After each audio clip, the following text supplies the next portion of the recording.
Hi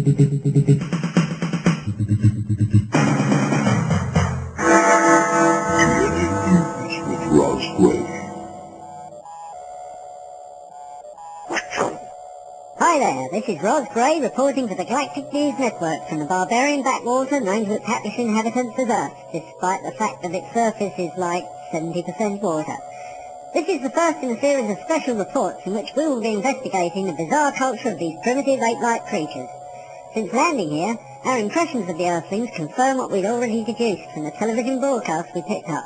This is a seriously deranged species, a borderline psychotic culture that somehow survives in spite of all the odds it creates for itself. The crude light-speed limited broadcasts we intercepted were already 50 years old when they reached our planet, and I'm telling you, things down here have got a lot worse since then. Well, our 7-month journey to Earth passed without incident, but as we can't receive light-speed stuff while riding the warpways, it came as a grim surprise to catch up on their technological progress. We already knew they had nukes, but really better sit down for this, folks. The Earthlings have developed what they call space travel. It's just a load of junk flung into orbit, though they did manage a couple of hops to their moons, so this could be bad news, guys. We first realised that the humans had this capability when we just missed a piece of orbiting debris they call a space station. In dodging that, we struck a comsat which trashed the navigation sensors. Then some flying creatures got sucked into a vent and smacked straight into the warp drive computer. That's a really crap bit of design, by the way. We crash-landed in a field at this location, just in case you were thinking of mounting a rescue mission sometime. Hopefully soon. I mean, this species is not mostly harmless. They're highly dangerous, and we're kinda like trapped here with them. From what we saw in those old broadcasts, we fully expected to find a lifeless radioactive ruin when we got here. How these pitiful cretins got through the last 50 years is anyone's guess. What we've now seen strongly indicates that the Earthlings are that close to extinction, and we don't want to be around when they finally self-destruct. We must insist that you send a maintenance vessel to come and fix our ship so we can split when things turn really nasty. At least the ship's life supports and active camouflage is still operational, so we can transmit these reports undetected. If the humans ever find us, they'll either slaughter us outright or torture us in medical experiments, just for the crime of being different. I mean, check this out. At the last count, there was one, and only one, human species on this planet. But these genetic throwbacks will cheerfully murder each other just over minor differences in skin pigmentation. Seriously, I'm not making this up. They casually group themselves into coloured and non-coloured, even though a non-coloured Earthling would have transparent skin. Repugnant! Or they create pointless categories like coloured and white, in spite of the fact that in every other usage, white is a colour, and those called white are actually pink. Ah! I'm sorry, I just can't get my head round this one, folks. These humans are so violently degenerate. I bet if they all had the same complexion, they'd butcher each other just for unforgivable differences in hair colour. And if you think that's crazy, the Earthlings have this thing they call religion. At first I thought it was some kind of weird entertainment, then I realised that most of them actually believe this stuff. I mean, they act as if it's like real. Just because they can make things, they arrogantly assume the universe was manufactured by an entity that must be intelligent, just like they are.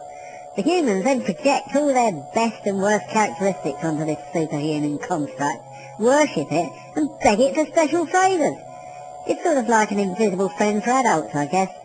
The Doc reckons this could be some kind of pathological meme, a culturally induced form of psychosis that could be unique to this species. I have to tell you, we're like really worried, guys. I mean, we're not inoculated against this stuff, and it could be highly contagious. The humans afflicted with religion believe in so-called holy books written by ancestors who saw strange visions and heard weird voices. The same people they'd nowadays lock up as mentally ill. The supporters of this belief system even try to claim that it's a force of moral good, in spite of all the extortion, indoctrination, torture and killings done in its name. It's beyond belief. How can these ruthless, barbaric imbeciles have the sheer nerve to call themselves a civilization? As they themselves might put it, losers. There just seems to be no limit to what these pathetic creatures can uncritically swallow. There are some who even maintain that humans don't really need food, claiming that they can thrive on just thin air or sunlight and boiled water. They stubbornly persist in this delusion, despite some of them actually starving to death. Ay caramba, as one of their leading intellectuals would say. Mercifully, this is a small cult, and getting smaller all the time, it seems. Some of these monkeys try to insist this planet is actually flat, and dismiss all spaceborne photographic evidence as optical illusions. Do what? I tell you, I've seen things you people wouldn't believe. A president who calls torture extraordinary rendition, like he's just making his victims sing a really good song. They have leaders blatantly exploiting terrorism to justify a worldwide police state.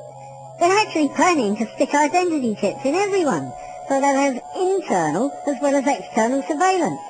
I've witnessed corruption, bigotry and hypocrisy rampant at all levels of society. Insatiably greedy, power-mad control freaks dominating almost every organisation. It ain't pretty. The most pernicious mental virus I've so far encountered is one claiming that the end of this sorry planet is coming very soon. But the humans afflicted with it aren't scared. They're yelling, Armageddon, bring it on.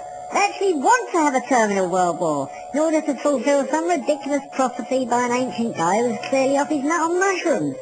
These speciocidal maniacs have convinced themselves that they'll be physically pulled up into their fantasy paradise, where they can enjoy watching the unbelievers perish in the most appallingly brutal fashion. Nice. And get this, guys, they have influence on the government of the country with more weapons of mass destruction than all of the others combined.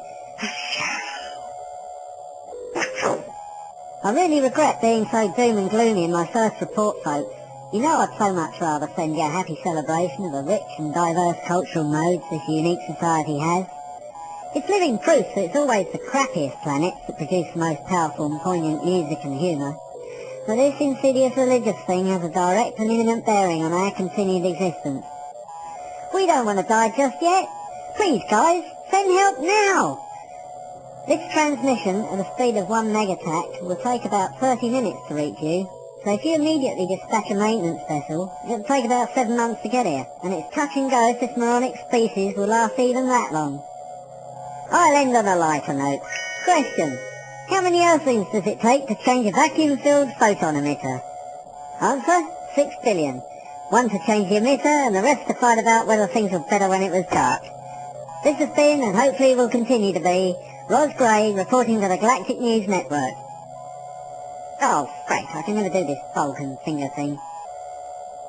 Drop dead and fester. See that? Just 3 days here and I'm already getting infected with human aggression.